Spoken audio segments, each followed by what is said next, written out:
ইমাম বাইদেউবিলাক আপোনালোকে ক'ত নমাজ আদায় কৰি আছিলে ঘৰত আৰু এতিয়া ক'ত নমাজ পঢ়িব লাগিব এতিয়া আপোনালোকে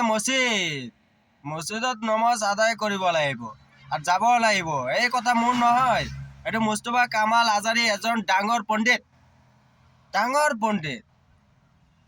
জবাব শুনি লওক মহিলাসকল মছজিদ কিয় যাব নোৱাৰে কোনে কৈছে যাব নোৱাৰে কোনে বাধা দিছে এটা প্ৰশ্ন বহুতৰে মনত উদয় হয় যে মহিলাসকল আচলতে কিয় মছজিদ নাযায় এজন ব্যক্তিয়ে মোক হোৱাটছআপ কৰিছে এজন মুস্তফা কামাল আজাৰী এইটোৱে কৈছে আপোনালোকে মছজিদত কিয় নাযায় আৰু কিয় যাব নোৱাৰে কোনে গাইডলাইন আছে কোনে ৰাস্তা বন্ধ কৰি ৰাখিছে এই মানুহটো মুস্তফা কামাল আজাৰী কৈছে মৌলানাবিলাকে বন্ধ কৰিছে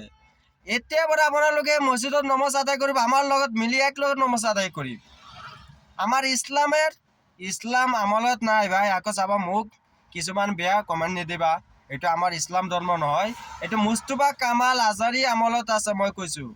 মুস্তফা পাৰমিশ্যন দিছে মানুহটো পাৰমিশ্যন দিছে না আমি বিনা পাৰমিশ্যন কৈ আপোনালোকৰ ওপৰত মই কি বেয়া কমেণ্ট ল'ম নেকি আৰু মই আপোনালোকেতো গালি পাৰিব না সেইকাৰণে মুস্তফা কামাল আজাৰী কৈছে তাৰ জবাব মই অলপ লগাই দিছোঁ সেইকাৰণে আপোনালোকে নমাজ আদায় কৰি চব কৰি আৰু এটা বস্তু আপোনালোকে মনত ৰাখিব এতিয়া মছজিদত নমাজ আদায় কৰিব যাব ইমান কাপোৰ নিপিন্ধিব কিয়নো মুস্তফা কামাল আজাৰী অলমষ্ট চাব লাগিব না কিহৰ কাৰণে এনেকৈ পূৰা হুল কাপোৰ চাপোৰ বান্ধি মাথা চুল মূল বান্ধি গ'লে মুস্তফা কামাল আজাৰী অলপ গৰম লাগে অলপ গাত সেইকাৰণে অলপ খোলা বাজাৰৰ অলপ খোলা চাব বিচাৰে সেইকাৰণে মনত ৰাখিব আৰু আপোনালোকে কেনেকৈ কমেণ্ট দিব মুস্তফা কামাল আজাৰী কেনেকৈ আপোনালোকে আহ্বান জনাব এইটো আপোনালোকৰ ওপৰত